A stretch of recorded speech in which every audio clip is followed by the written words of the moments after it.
Bismillahirrahmanirrahim. I welcome you all in our online course session. Hope you all are fine and having good health.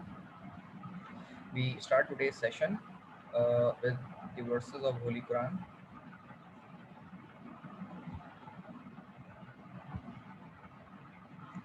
So moving towards the session. Okay last हमने एक review करते हैं इसके बारे में कि हम ये बात कर रहे थे कि एसी ग्रिड के ज़रिए इलेक्ट्रिसिटी जो हम हासिल करते हैं अपनी एसी कन्वेंशनल सप्लाई जो कि हमारी न्यूक्लियर होती है इलेक्ट्रिसिटी जनरेशन की या हमारी जो कन्वेंशनल थर्मल पावर प्लांट के ज़रिए इलेक्ट्रिसिटी पैदा होती है fuels of conventional that are coal furnace oil and natural gas of methane हम इन्हें जलाकर इलेक्ट्रिसिटी रिसोर्स को जलाकर इलेक्ट्रिसिटी पैदा करते हैं जनरेटर या ग्रिड के जरिए इलेक्ट्रिसिटी पैदा होने के बाद पावर कंपैटिबिलिटी पावर ट्रांसफार्मर के जरिए उसे कन्वर्ट करते हैं एसी से डीसी में कन्वर्ट करते हैं फर्दर डीसी में कन्वर्ट करने के बाद हमारी डीसी ट्रांसमिशन लाइन जो ये कॉमन लाइंस हैं इनके अंदर वो डीसी ट्रांसमिशन और वोल्टेज को यहाँ प्रोवाइड कर देते हैं फर्दर ये डीसी डिस्ट्रीब्यूशन सिस्टम भी कहलाता है DC distribution system further wind turbine के जरिए और पीवी पैनल्स के जरिए जो इलेक्ट्रिसिटी हम रिन्यूएबल वे में इलेक्ट्रिसिटी हासिल कर रहे होते हैं डीसी में कन्वर्ट दैट इज एसी में that is convert by DC and further to feed to the DC bus bars of lines further panels के जरिए इलेक्ट्रिसिटी जो हम हासिल करते हैं उसे डीसी डीसी कन्वर्टर के जरिए से लाइंस को फर्दर कंबाइन करते हैं लाइंस के अंदर और DC bus bar of lines के अंदर कॉमन तीन सोर्सेज को यहाँ पे हम लिंक करके वोल्टेज बैलेंसर को प्रोवाइड करते हैं वोल्टेज बैलेंसर हमारे दो काम करता है वो दो काम क्या होते हैं कि कुछ लोड्स हमारे ऐसे होते हैं जो कि 375 वोल्ट पे चल रहे होते हैं जो कि हैवी ड्यूटी लोड्स हमारे होते हैं वो ज़्यादा हैवी वोल्टेज पे चलते हैं लेकिन कुछ लोड्स हमारे ऐसे हैं जो कि लाइट वोल्टेज 48 वोल्ट पे चलते हैं ठीक है तो लाइट वोल्ट 48 वोल्ट के ऊपर जो हमारे सिस्टम चलते हैं वो सारे डीसी होते हैं और हाई वोल्टेज पे भी सिस्टम चलते हैं वो भी सारे डीसी होते हैं अब हम बात करते हैं इलेक्ट्रिसिटी जो हमारे वोल्टेज बैलेंसर के बाद डिस्ट्रीब्यूट होकर दो हिस्सों में लाइंस में जाती है 375 volt positive with negative to the BMS battery management system. Further, 48 volt positive and negative provide to the battery management system ये तीन लाइंस यहाँ पर आती हैं इसको ये मत समझिएगा कि ये रेड येलो ब्लू है बल्कि ये डीसी की लाइंस है जिसको वोल्टेज बैलेंसर के जरिए डीसी लेवल ऑफ 375 और 48 वोल्ट के अंदर डिवाइड करके बैटरी मैनेजमेंट सिस्टम को प्रोवाइड किया गया अब ये याद रखें कि बैटरी मैनेजमेंट सिस्टम के अंदर 48 वोल्ट भी आ रहे हैं और 375 वोल्ट भी आ रहे हैं तो इट्स अप टू यू कि आपने स्कीम कौन सी बनाई हुई है बैटरी को चार्ज करने के लिए बैटरी मैनेजमेंट सिस्टम के अंदर एक खासियत ये होती है कि बैटरी मैनेजमेंट सिस्टम आपको बैटरी को बस बार के जरिए से जो डीसी बस बार वोल्टेज बैलेंसर के जरिए आपको इलेक्ट्रिसिटी मिल रही है डीसी में उसको कंपैटिबल बनाता है बैटरी को चार्ज करने के लिए ये बैटरी जो होती हैं इनके जो कॉम्बिनेशन होते हैं याद रखें 440 वोल्ट डीसी भी हो सकते हैं 220 वोल्ट डीसी भी हो सकते हैं और मुख्तलिफ किस्म की स्कीम हो सकती है डीसी में इवन मैंने 220 वोल्ट डीसी भी देखे हैं एक छोटे 10 केवी के यूपीएस के अंदर जो उन्होंने उसका पूरा बैटरी बैंक बनाया हुआ था 220 डीसी 70 वोल्ट के बाद डीसी को पकड़ना जो है एक डेंजरस लेवल है तो 220 की जो मैंने मेजरमेंट की थी वो एक बहुत मुश्किल काम था मेरे लिए 220 डीसी 70 वोल्ट के बाद जो है डीसी को हाथ नहीं लगा सकते लगाना नहीं चाहिए क्योंकि वो लाइट थ्रेटनिंग इशू बन जाता है फर्दर हम आगे बात करते हैं बैटरी मैनेजमेंट सिस्टम के अंदर दो काम होते हैं एक तो ये बैटरी को चार्ज करता है और चार्ज करने के बाद अगर बैटरी फुल हो जाती है तो फिर इंडिकेशन कर देता है और फिर फ्लोटिंग चार्जिंग पे लेकर आता है फ्लोटिंग चार्जिंग वो चार्जिंग होती है कि बैटरी अगर फुल हो भी जाए तो उसके चार्ज को मेंटेन रखने के लिए जो करंट प्रोवाइड किया जाता है मिली ऑफ एम्पेयर्स के अंदर that particular current is called the floating ampere of current that is provided by the battery management system to the battery banks. अच्छा दूसरी बात जो मैंने इसमें करनी थी वो ये है बैटरी मैनेजमेंट सिस्टम की जब आपकी बैटरी चार्ज होने की तरफ जा रही होती है और हर किस्म का जो ट्रांसफार्मर हो गया पावर सप्लाई होगा ये याद रखें कि और बैटरी मैनेजमेंट सिस्टम में खास तौर पे इसमें खासियत ये होती है कि जब आपकी बैटरी मिसाल के तौर पे ना ऐसे समझे कि एक शॉर्टफॉल हो गया और एक दिन के लिए इलेक्ट्रिसिटी शहर में अवेलेबल नहीं है तो आपके सिस्टम को चलने के लिए तो पावर सप्लाई रिक्वायर्ड है तो आपके बैटरी बैंक जो तकरीबन एक रूम के अंदर आपकी 300-400 बैटरीज रखी होंगी, वो बैकअप के सूरत में आपके पास होंगी। वो बैटरी मैनेजमेंट सिस्टम के जरिए इलेक्ट्रिसिटी ली जाएगी और लेने के बाद बैटरी मैनेजमेंट सिस्टम वापस प्रोवाइड करेगा इन लाइंस को, ताकि लोड को यूटिलाइज किया जा सके। और इन लोड जो कि हाई वोल्टेज और लो वोल्टेज के हैं, वो इस बैटरी मैनेजमेंट सिस्टम के जरिए, बैटरी बैंक के जरिए से BMS सिस्टम लेके इन लोड्स को यूटिलाइज करेगा, फीड करेगा और इनकी ज़रूरत को पूरा करेगा। फर्दर हम आगे बात करते हैं तो बैटरी मैनेजमेंट सिस्टम एक काम ये भी करता है, ये मैं चौथा काम बता रहा हूँ उसका, कि जब आपकी बैटरीज ये अब ये 1 दिन तक लाइट दी थी, ये बैटरी बैंक प्रोवाइड तो कर देगा, लेकिन 1 दिन के बाद जब इलेक्ट्रिसिटी आपकी आएगी वापस, तो आपकी बैटरी सारी ड्रेन हो चुकी होंगी, ख़त्म हो चुकी होंगी, तो उनको चार्ज भी तो करना होगा। तो फिर इलेक्ट्रिसिटी इन 3 सूरतों में आपको मिल रही होंगी। ऑब्वियसली ये कन्वेंशनल फ्यूल ये रात के वक्त आपको इलेक्ट्रिसिटी नहीं दे सकता। हवा अगर चलना बंद हो जाए, हब्स का आलम हो, तो ये हवा ना चलने के नतीजे में इलेक्ट्रिसिटी नहीं दे सकता, और अगर कोई शॉर्टफॉल आ गया तो ये इलेक्ट्रिसिटी नहीं दे सकता। इनकी पॉसिबिलिटी बहुत कम होती है कि तीनों एक साथ अवेलेबल ना हो, लेकिन मिसाल के तौर पे कोई तूफान आ गया, कोई थंडरस्टॉर्म आ गया, तो ये तीनों ही काम नहीं करते उस वक्त। सोलर तो ये विंड टरबाइन तो शायद काम कर जाए, तेज़ हवा चल रही हो, लेकिन ये पूरे सिस्टम को नहीं चला सकता बैटरी को चार्ज करने के साथ साथ, ये याद रखें। अब होता ये है कि जब आपकी बैटरी बिल्कुल ड्रेन हो चुकी होती हैं, तो यहाँ सप्लाई से वापस इलेक्ट्रिसिटी लेके इन बैटरीज को चार्ज किया जाता है। ये बैटरीज जैसे जैसे ग्रेजुअली चार्ज हो रही होती हैं, तो बैटरी मैनेजमेंट सिस्टम जैसे जैसे चार्ज हो रही होती है, तो इनका फीडिंग करंट कम करता जाता है, क्योंकि बैटरीज स्टार्टिंग टाइम में करंट ज़्यादा लेती हैं। बैटरीज स्टार्टिंग टाइम में करंट ज़्यादा लेती हैं, और जब चार्ज होने की तरफ जा रही होती हैं, तो उस वक्त वो अपना करंट जो है कम कर देती हैं चार्जिंग का।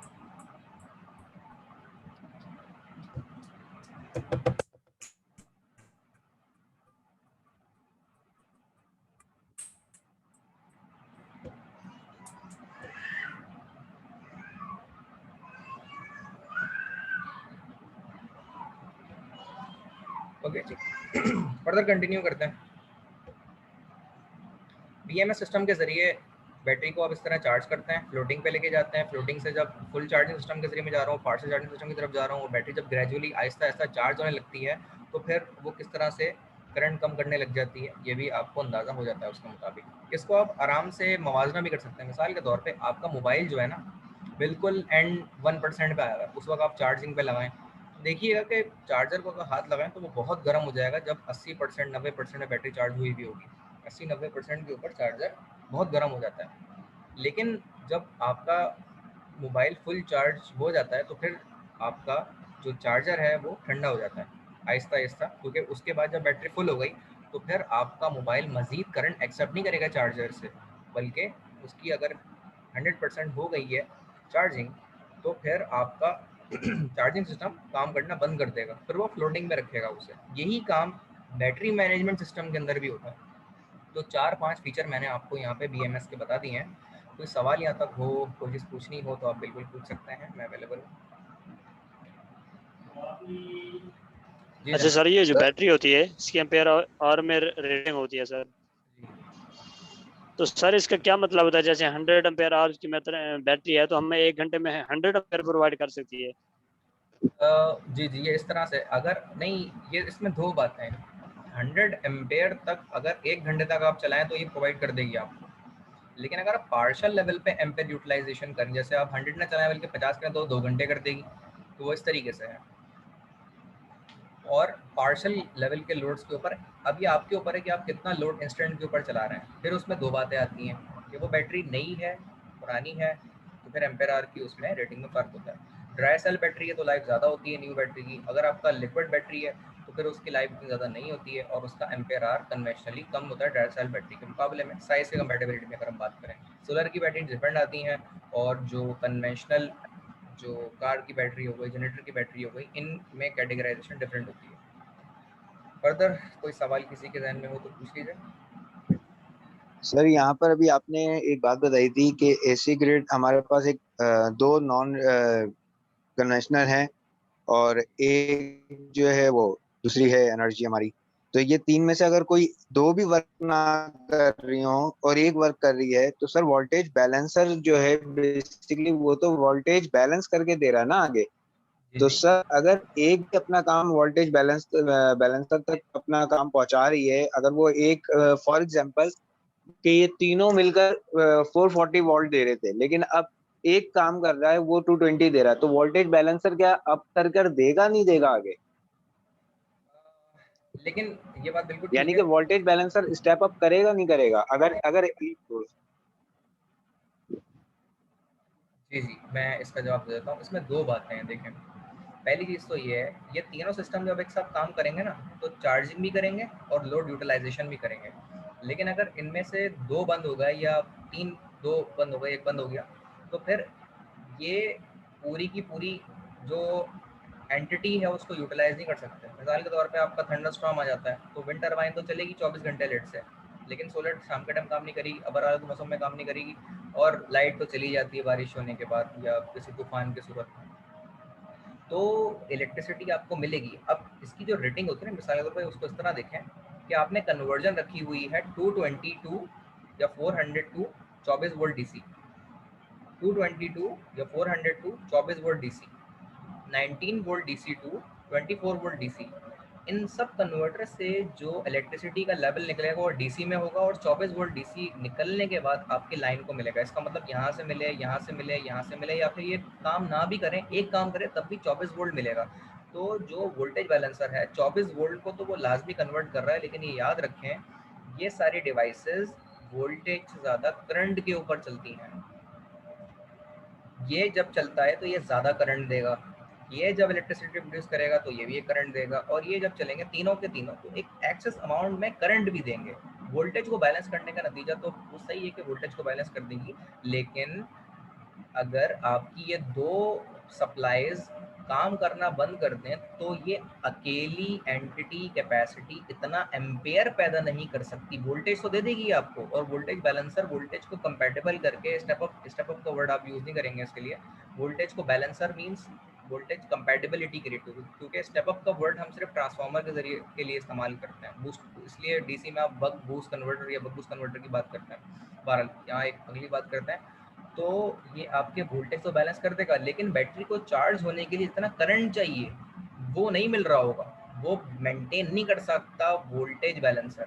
तो इसीलिए ज़्यादा सोर्सेज जब आपकी एक्टिव होंगी तो वो ज़्यादा करंट दे सकेंगी, और वो इन तमाम तर अप्लाइंसेस को चला सकेगी। अब इसको मज़ीद मैं वजाहत कर देता हूँ आपको। भाई अगर ज़्यादा करंट नहीं मिल रहा तो बैटरी कम चार्ज होगी, ठीक है, ये हम समझ लेते हैं। लेकिन जब ज़्यादा करंट नहीं मिल रहा ना, और हम ये सारा का सारा लोड एक वक्त में चला दिया, एलईडी भी चला दी, आईटी टेलीकॉम डिवाइसेस भी चला दी, टीवी भी चला दिया हमने, एचवीडीसी का एसी भी चला दिया, इस पर वॉशिंग मशीन, रेफ्रिजरेटर भी चला दिया, वाटर सप्लाई चला दी है, और इलेक्ट्रिक व्हीकल की चार्जिंग सिस्टम भी चला दिया, तो आपको ऐसा लगता है क्या ये विंड टर्बाइन इन सबको चलाने के साथ साथ बैटरी को भी चार्ज कर देगा एक सोर्स? सर नहीं करेगा। इसका जवाब ये है, ये तो बिल्कुल ठीक जवाब है। फर्दर इसकी डिस्कशन में गए, क्योंकि इन सबको चलने के लिए अलग अलग ज़्यादा कम एम्पेयर रिक्वायर्ड है। ये हैवी ड्यूटी लोड्स हैं, इनको इतना एम्पेयर रिक्वायर्ड है कि ये तीनों के तीनों एक साथ काम करें तो इन हैवी ड्यूटी लोड्स को चला सकते हैं, लाइट लोड को चला सकते हैं, और आपकी बैटरीज को चला सकते हैं। अच्छा, फिर हम लोड की अगर कैटेगराइजेशन करें तो कुछ लोड हमारे होते हैं conventional load, non conventional load और क्रिटिकल लोड्स, ठीक है।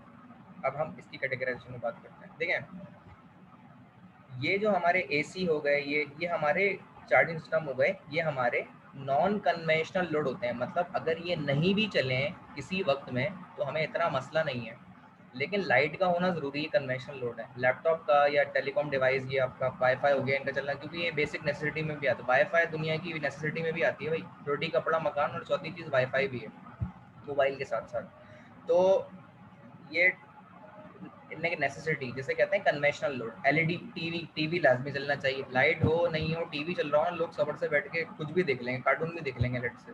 तो कन्वेंशनल लोड ये चलने ज़रूरी हैं। ये these are the non conventional loads. तो लोड की भी टाइप्स होती हैं, conventional load, non conventional load. समझ रहे हैं, दो कैटेगरी मैंने बताई, तीसरी के ऊपर अब आता हूँ मैं, ठीक। Conventional and non conventional load, यानी ये नहीं भी चले तो इतना मसला नहीं है, ठीक है, ओके। अब आते हैं क्रिटिकल लोड्स की तरफ। कोई बताया क्रिटिकल लोड्स क्या होते हैं?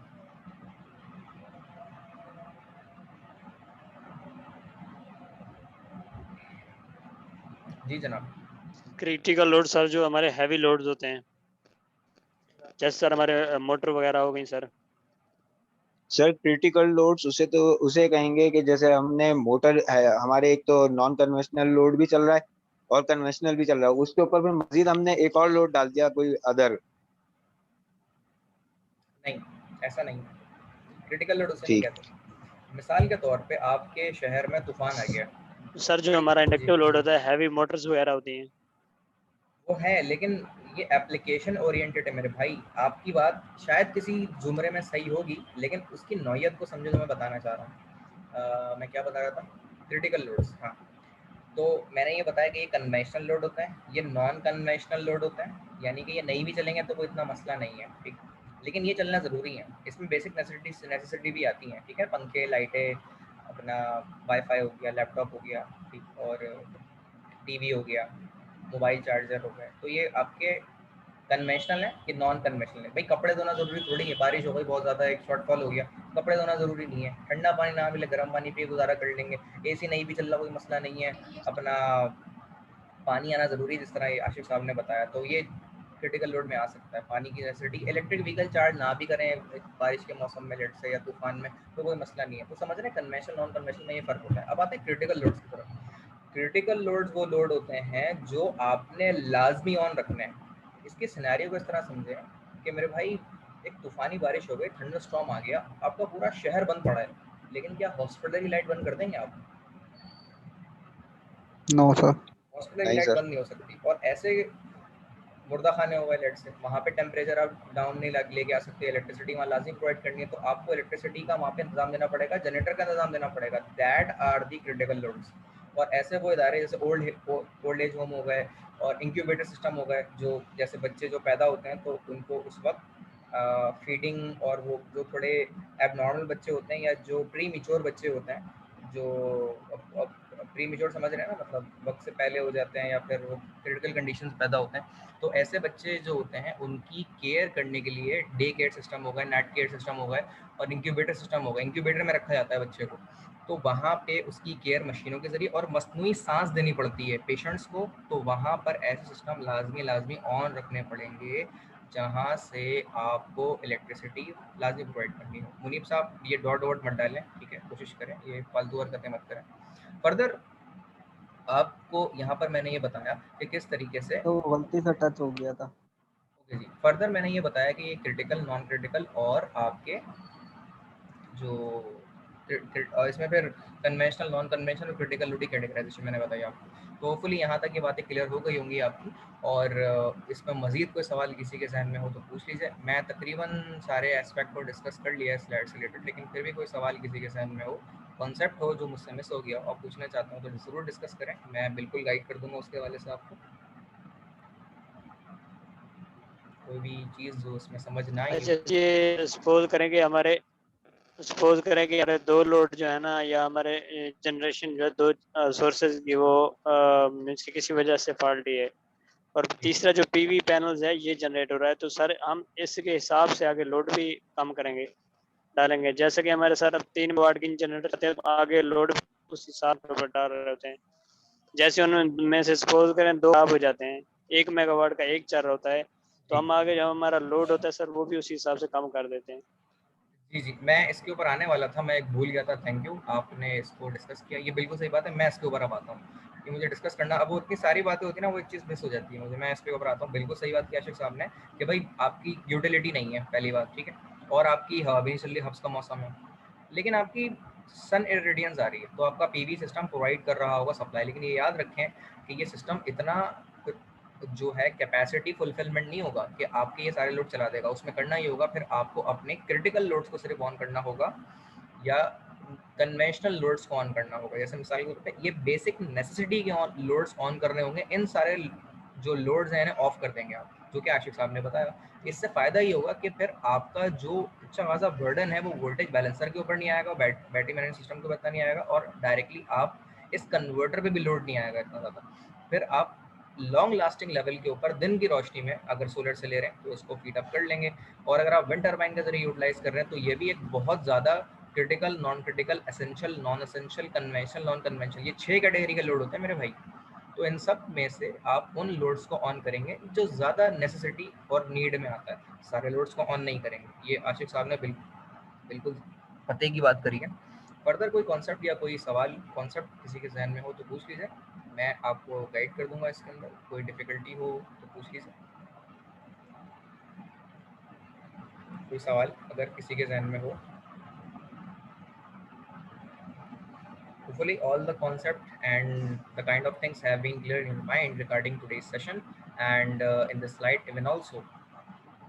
यहाँ तक हमने ये डिस्कशन इसकी कर ली और जितने भी पॉसिबल कॉन्सेप्ट एस्पेक्ट से, बैटरी मैनेजमेंट सिस्टम के, वोल्टेज बैलेंसर के हवाले से, लोड यूटिलाइजेशन के लिहाज से, एसेंशियल नॉन एसेंशियल लोड या फिर आपके कन्वेंशनल नॉन कन्वेंशनल लोड्स और क्रिटिकल लोड्स जो आपके मस्नूई सांस के सिस्टम हो गए या जो इंक्यूबेशन सिस्टम के अंदर होते हैं हमारे, और हॉस्पिटलाइजेशन के जो हॉस्पिटल्स के लोड्स होते हैं, और फार्मास्यूटिकल्स के हो गए, और बहुत सारे डेटा सेंटर्स का लोड आपका क्रिटिकल लोड होता है, और इस तरह के एक्सेट्रा काइंड ऑफ थिंग्स वो भी हमने इसमें डिस्कस कर ली हैं। तो इस स्लाइड से रिलेटेड रेलिवेंट चीज़ें डिस्कस हो चुकी हैं। अब हम नेक्स्ट पे आते हैं यहाँ से। तो फर्दर ये एक बड़ा बेहतरीन सिस्टम है जो कि इस पर हम बात करेंगे। अब होता ये है कि हमारे दो सिस्टम्स हैं, ठीक है। जैसे हमारे इंटरकनेक्शन सिस्टम्स हमारे वो होते हैं जो कि दो सिस्टम को लिंक करते हैं, ठीक। अब फर्दर डीसी माइक्रो ग्रिड 1, ठीक है। माइक्रो ग्रिड एक होता है स्मार्ट ग्रिड, एक होता है माइक्रो ग्रिड। माइक्रो ग्रिड किसे कहते हैं? जब हमारे छोटे छोटे यूनिट्स बहुत सारे इंडिविजुअल लेवल के ऊपर इलेक्ट्रिसिटी पैदा कर रहे होते हैं, ठीक है। जैसे मिसाल के तौर पे आशिक साहब ने अपने इलाके में एक छोटा सा विंड पावर प्लांट का एक यूनिट लगा लिया, ठीक है। यूनिट में 4-5 टर्बाइन है। इस तरह से बिलाल साहब ने 4-5 सोलर एरे लगा दिए, इनका एक यूनिट बन गया। तो इन यूनिट्स को जब आप एक साथ लिंक करेंगे तो इनको लिंक करने के लिए जो कंट्रोलर या डिवाइस रिक्वायर्ड होगी या टर्मिनोलॉजी का जो आप कॉन्सेप्ट इस्तेमाल करेंगे word, that is called the micro grid. ये ऐसे ग्रिड हैं जो आपको यूटिलिटी ऑफ इलेक्ट्रिसिटी प्रोवाइड करेंगे और ये ग्रिड की सूरत में आपको इलेक्ट्रिसिटी प्रोवाइड करेंगे। तो यहाँ से कॉन्सेप्ट आता है माइक्रो ग्रिड का। तो माइक्रो ग्रिड वो यूनिट्स ऑफ इलेक्ट्रिसिटी होते हैं जो कि स्मॉल यूनिट्स में इलेक्ट्रिसिटी पैदा करते हैं और एक एरिया को यूटिलाइज करते हैं, एरिया को इलेक्ट्रिसिटी फीड करते हैं। और फीड करने के साथ साथ अगर आपको लोड एक्सेस अमाउंट में इलेक्ट्रिसिटी पैदा हो रही है तो आप यूटिलिटी को सेल भी कर सकते हैं और इन दोनों यूनिट्स को आपस में सिंक्रोनाइज करके कॉमन सोर्स बनाकर के इलेक्ट्रिक को, यूटिलिटी को सेल भी कर सकते हैं। क्या यहाँ तक ये बातें क्लियर है? माइक्रो ग्रिड क्या होता है और डीसी क्यों कहते हैं उसे? कोई डिफिकल्टी तो नहीं?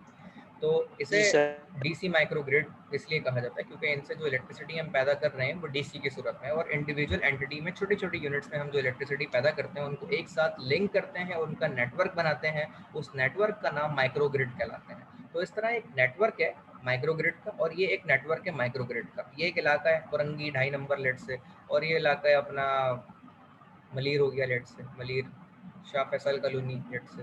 तो ये आपके दो इंडिविजुअल इलाके हैं, ठीक। अब होता यह है कि आप एसी इलेक्ट्रिसिटी ग्रिड से पैदा करते हैं, ठीक है, यूटिलिटी से ले रहे हैं। एक कॉमन सबस्टेशन है जिससे लाइंस आ रही हैं, ठीक है। मैं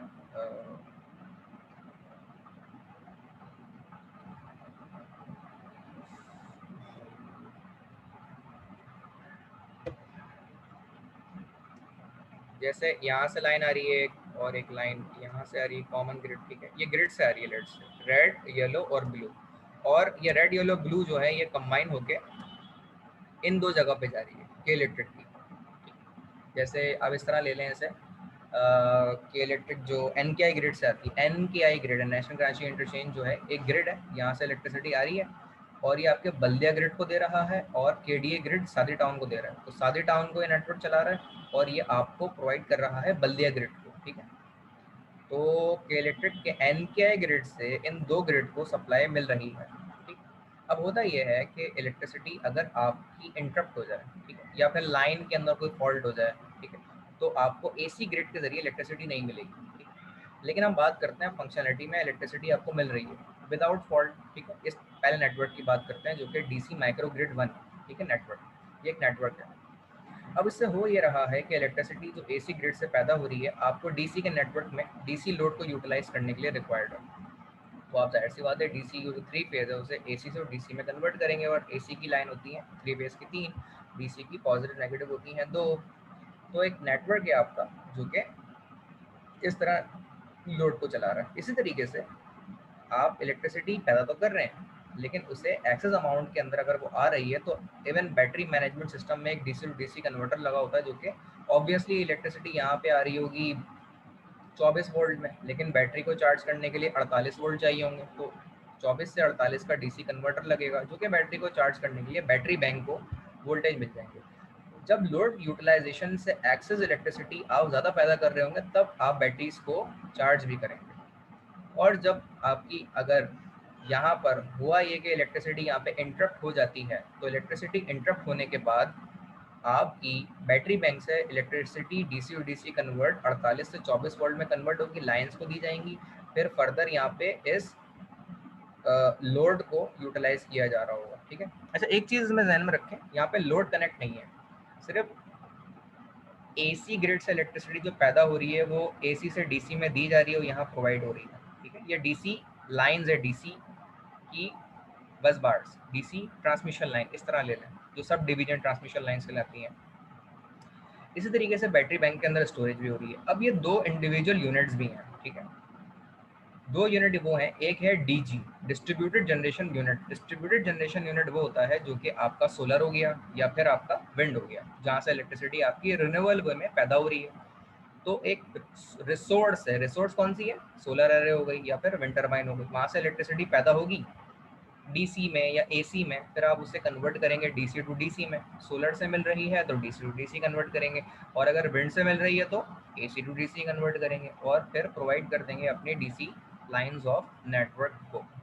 इसी तरीके से अगर आपको इलेक्ट्रिसिटी एसी लोड को यूटिलाइज करना है, फर्दर क्या है आपका लोड है, ठीक है ना, लोड है वो एसी लोड है, जैसे आपको एक घर चलाना है या एक गांव चलाना है, एक गोड चलाना है।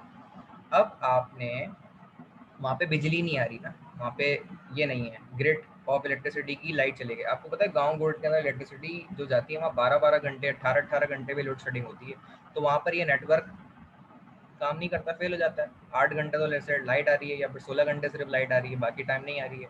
तो फिर क्या होगा कि उन्होंने यहाँ पे ये नेटवर्क लगाया हुआ होगा, इमेजिनेशन में कर लेते हैं लगाया होगा लेट से।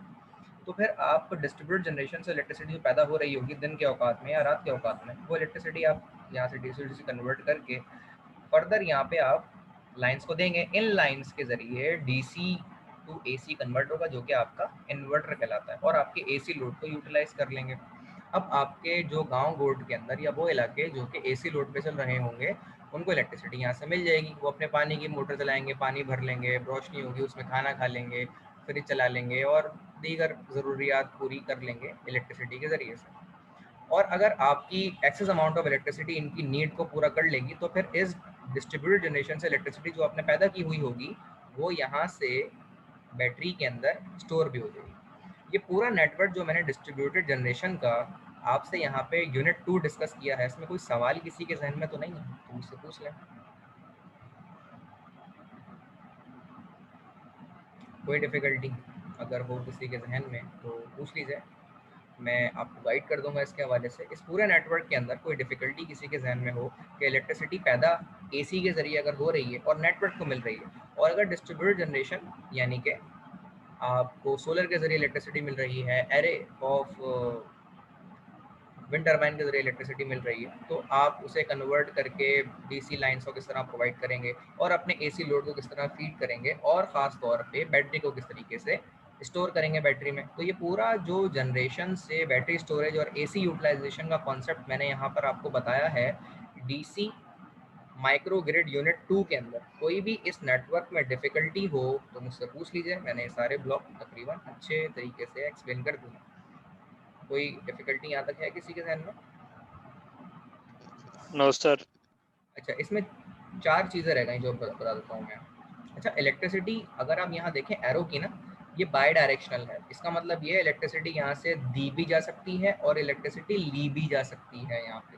ठीक है, ग्रिड को अगर आपने इलेक्ट्रिसिटी इतनी पैदा कर ली जो कि लोड को यूटिलाइज भी कर रही है, बैटरी को स्टोरेज भी कर रही है, उसके बावजूद इलेक्ट्रिसिटी बहुत ज़्यादा है आपके पास, तो आप यूटिलिटी को यहाँ से बाय डायरेक्शनल मीटर के जरिए सेल भी कर सकते हैं।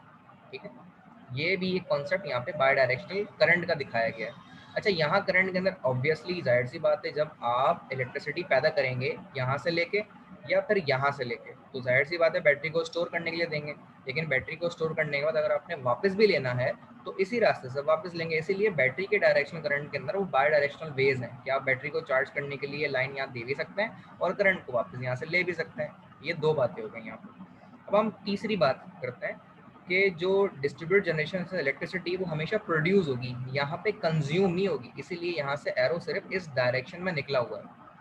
यहाँ पे डिस्ट्रीब्यूटेड जनरेशन से जो सोर्स है वो सिर्फ यहाँ से जाएगी और नेटवर्क को फीड करेगी, जो कि आपका डीसी का ये पॉजिटिव नेगेटिव की लाइन है।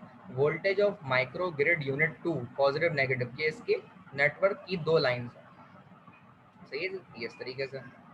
इसके साथ ही साथ लोड में इलेक्ट्रिसिटी हमेशा यूटिलाइज होती है, याद रखिएगा, चाहे वो एसी लोड हो डीसी लोड हो, उसके अंदर करंट सिर्फ आने वाला होगा, इससे करंट निकलेगा कभी नहीं। तो इसीलिए ये मैंने करंट की डायरेक्शनल, जो कि बाय डायरेक्शनल है, सिंगल डायरेक्शन है, वो यहाँ पे डिस्कस करिए। क्लियर है यहाँ तक बात? यस सर, क्लियर है सर। यहाँ पे ये भी तो है कि जो कोई भी जो वायरिंग कर रहा होगा, इसकी जब कंस्ट्रक्शन कर रहा होगा, तो वो इंडिविजुअली हर चीज को वायरिंग प्रॉपरली देगा ना। डीसी से अगर उसने डीसी बैटरी बैंक तक पहुंचानी है तो वो प्रॉपर एक इसको वायरिंग करेगा, और उसके बाद फिर वहां से निकल के डीसी लोड के पास जाएगा, क्योंकि लोड से हम सिर्फ यूटिलाइज करते हैं, और जो हमारी सेविंग होती है वो बैंक की तरफ चली जाती है, बैटरी बैंक की तरफ। तो जी ये जी। तो प्रॉपर एक वायरिंग में होती है। हाँ, लेकिन इसमें प्रॉपर वायरिंग की टर्म से ज़्यादा प्रॉपर प्रोटेक्शन स्कीम और जो कंट्रोलर ऑफ लाइंस है वो ज़रूरी है। जैसे आपको ने देखा होगा बैटरी मैनेजमेंट सिस्टम, ये एक पूरा कंट्रोलर है, सिस्टम है, तो वो लगेगा यहाँ पे। ठीक है, जो कि कंपैटिबिलिटी बैटरी को चार्ज करने में और बैटरी से ड्रेन करने में, वापस लेने में, वो बैटरी मैनेजमेंट सिस्टम अपना रोल प्ले करेगा। अच्छा, यहाँ पे जो है वो कन्वर्टर लगेगा, जो कि AC टू DC है या DC टू AC, वो डायरेक्टली यहाँ पे लगेगा। यहाँ पे भी DC टू DC कन्वर्टर है, तो इनमें प्रोटेक्शन स्कीम बाकायदा इनकी है, इनमें ब्रेकर्स। ऑब्वियसली अगर हम ब्रेकर रिले सब कुछ लगा दें तो वो इतना कॉम्प्लिकेटेड हो जाएगा कि वो समझना मुश्किल है। इसीलिए कुछ चीज़ें हम वर्बल लेवल पे भी एक्सप्लेन कर रहे हैं। इनके अंदर सिर्फ वायरिंग ही नहीं, बल्कि कंट्रोलर्स भी लगेंगे, इनमें ब्रेकर्स भी लगेंगे, इनमें प्रोटेक्शन रिलेज भी लगेंगी, और इन सिस्टम्स को मॉनिटर भी किया जाएगा बाकायदा। माइक्रो ग्रिड के मॉड्यूल्स भी आते हैं जिनमें ये पूरा का पूरा जो यूनिट ऑफ सिस्टम है, जो मैंने आपको यहाँ पे बताया है, ये पूरी की पूरी चीज़ यहाँ पे मॉनिटर भी होगी, ये पूरी की पूरी चीज़। तो फर्दर अब आते हैं इसकी तरफ। ये इसका बिल्कुल मिरर इमेज है, जो चीज़ें यहाँ हैं वो चीज़ें यहाँ भी वही हैं। अगर आप थोड़ा गौर से देख लें, जो मैंने micro grid of voltage level unit 2 में डिस्कस की हैं, वो आइडेंटिकल बिल्कुल यहाँ पे भी सेम ही है। अगर आप गौर करें, ऐसा है। जी सर, सेम है सर। बिल्कुल सर सेम है। सेम है, बस डायरेक्शन चेंज है। डायरेक्शन चेंज है बिल्कुल करंट की। इसमें एक चीज़ और भी है जो कि इसको यूनिक बनाती है बात को, वो ये है कि मिसाल के तौर पे एनकेआई ग्रिड से बल्दिया ग्रिड को, और जो आपका केडीए ग्रिड है सादे राउंड का, इनमें यूटिलिटी सप्लाई जा रही है। अब होता यह है कि दोनों यूनिट एनकेआई ग्रिड की ऑफलाइन से, जो कि डबल सर्किट में चल रहे होते हैं, फीड कर रहा होगा। अब होगा ये, मिसाल के तौर पे यहाँ पे जो है ना फॉल्ट आ गया ट्रांसमिशन लाइन का, तो जितना भी ये 40% से 50% शहर का इलाका है ना, वो तारीकी में डूब जाएगा, फॉल्ट में आ जाएगा, या डेड शॉर्ट सर्किट आ जाएगा उसमें। तो इसमें ये पूरा का पूरा इलाका बिल्कुल फॉल्ट के नतीजे में डेड हो जाएगा। या फिर अगर यहाँ लाइंस में फॉल्ट आ जाता है, जो कि सिमेट्रिकल अनसिमेट्रिकल फॉल्ट है, तो उसके नतीजे में इनके ब्रेकर ट्रिप हो जाएंगे, जो कि लाइंस में ब्रेकर्स होते हैं। तो ये पूरा का पूरा जो आपका बल्दिया टाउन है, ये पूरा का पूरा 50% शहर जो है अंधेरे में डूब जाएगा। इसीलिए इन स्कीम्स के अंदर हम इंटरकनेक्टेड सिस्टम लगाते हैं। इंटरकनेक्शन सिस्टम लगाने का मकसद ये होता है कि अगर लाइंस यहाँ से इंटरप्ट भी हो जाती हैं, तो इस पूरे सिस्टम को, इस इंटरकनेक्टेड सिस्टम, जो कि कपल सिस्टम कहलाता है, यहाँ से इसे इंटरकनेक्ट करता है, कपल करता है, तो एक बस कपलर कहलाता है, जो कि इस डीसी नेटवर्क ऑफ लाइन को कपल कर रहा है इस डीसी ट्रांसमिशन नेटवर्क की लाइन से, इसीलिए इसे इंटरकनेक्शन सिस्टम भी कहते हैं और बस कपलर कनेक्शन नेटवर्क भी कहा जाता है। कि अगर यहाँ पे खुदा ना खास्ता किसी हादसे के नतीजे में, शॉर्ट सर्किट के नतीजे में, फॉल्ट के नतीजे में ये ग्रिड काम करना बंद कर दे और यहाँ पर इलेक्ट्रिसिटी की नहीं भी आ रही हो लेट से वहाँ पे, तो फिर इस नेटवर्क को इस नेटवर्क के जरिए अगर फीड करना पड़ जाए तो फिर बीच में इंटरकनेक्ट सिस्टम या बस कपलर लगाया जाता है जो कि दोनों नेटवर्क को कपल करता है। लेकिन ये सिर्फ उस सूरत में काम करता है जब यहाँ पे फॉल्ट अगर हो और इसकी बस बार में इलेक्ट्रिसिटी बंद हो जाए, तो इसीलिए इसका लिंक डायरेक्टली इससे भी होता है, इसका लिंक डायरेक्टली इससे भी होता है।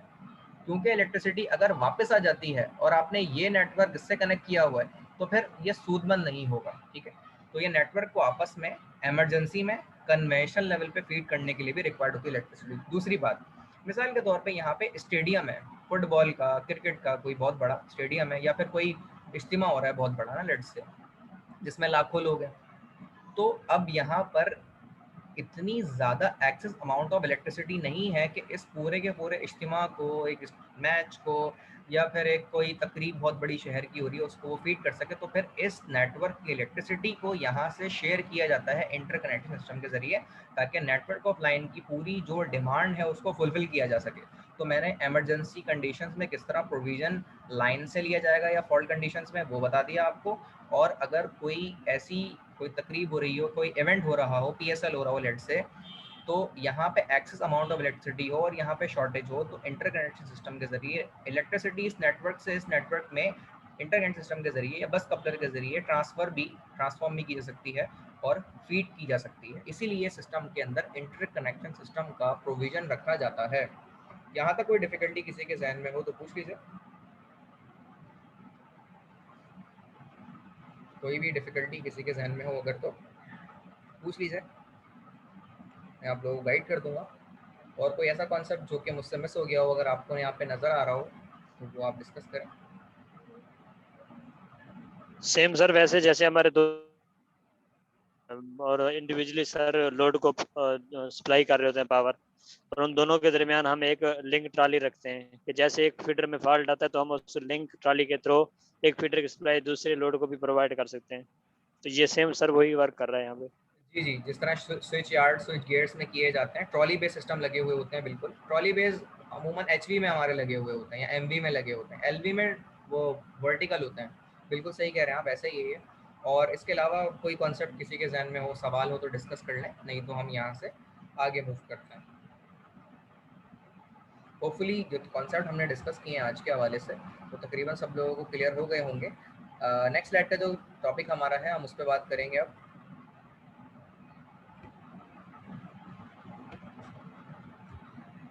Connection of the distributed generators. इस नेटवर्क को अगर आप देखें तो इनमें जो स्ट्रीम्स है ना, ये extra high voltage transmission line, ये extra high voltage transmission line का नेटवर्क है जो कि 500 केवीए से 850 केवी का नेटवर्क होता है। इसमें आपके जनरेटर्स लगे हुए होते हैं, ठीक है। इसमें इलेक्ट्रिसिटी ट्रांसपोर्ट होती है हाई टेंशन ट्रांसमिशन लाइन के अंदर, जो कि EXHVAC कहलाती है, एक्स्ट्रा हाई टेंशन या extra high voltage transmission line network है, ठीक है। मैं इसकी बात कर रहा हूँ लेफ्ट साइड वाली। साथ ही साथ इससे स्टेप डाउन करते हैं, जैसे यहाँ पे वोल्टेज चल रहे हैं मिसाल के तौर पे 500 केवी, तो इससे स्टेप डाउन करते हैं तो वो कितने ट्रांसफॉर्म होंगे, 220 केवी। तो यहाँ 220 केवी का जो नेटवर्क है उसका नाम होता है high voltage transmission line network. उसके बाद मजीद स्टेप डाउन किया जाता है नेटवर्क को, जो कि एक 220 केवी से 132 केवी में ट्रांसफॉर्म या स्टेप डाउन होता है, जो कि मीडियम वोल्टेज डिस्ट्रीब्यूशन नेटवर्क कहलाते हैं, I mean medium voltage transmission line network. उसके बाद 132 से दोबारा स्टेप डाउन करते हैं, तो या वो 66 केवी में जाते हैं या फिर 11 केवी में स्टेप डाउन होते हैं। 11 केवी या 66 केवी के अंदर लो वोल्टेज में आते हैं, फिर 11 केवी या 66 केवी से वो डायरेक्टली स्टेप डाउन होते हैं 400 वोल्ट के अंदर। क्या ये पूरा नेटवर्क जो मैंने जनरेशन से at the end load utilization तक बताया है, ये पूरी नेटवर्क स्ट्रीम आपको समझ आ गई? लेफ्ट साइड वाली जो मैंने यहाँ बताई है आप लोगों को। Yes sir. ठीक है, तो ये जनरेशन है, फिर आपकी आती है 220 केवी, फिर 132 केवी, फिर 66 या 11 केवी, क्योंकि 66 काफ़ी हद तक ऑब्सलीट हो गई है शहर से ना, अब तकरीबन 132 के बाद वो 11 kV में ट्रांसफॉर्म करते हैं, लेकिन खुद शादर और नादर 8 के करीब हैं डिस्ट्रीब्यूशन सबस्टेशन जो कि 66 kV में भी 132 से 66 kV के अंदर ट्रांसफॉर्म कर रहे हैं। नहीं तो 132 से डायरेक्ट 11 kV में स्टेप डाउन होता है और फिर वो स्टेप डाउन फर्दर होके कम्युनिटी को यूटिलाइजेशन इलेक्ट्रिसिटी होती है। अच्छा, यहाँ तक आज के हम सेशन को एंड करते हैं। तो होपफुली जितनी चीज़ें आपको शायद समझ आ गई होगी। अगला जो लेक्चर हमारा वो इंशाल्लाह हम कंटिन्यू करेंगे वेडनेसडे वाले दिन, सेम टाइम सेम प्लेटफॉर्म के ज़रिए से। यहाँ तक अपने सेशन को हम एंड करेंगे और कोई डिफ़िकल्टी अगर आज के सेशन में हो तो डिस्कस कर लें, पूछ लें।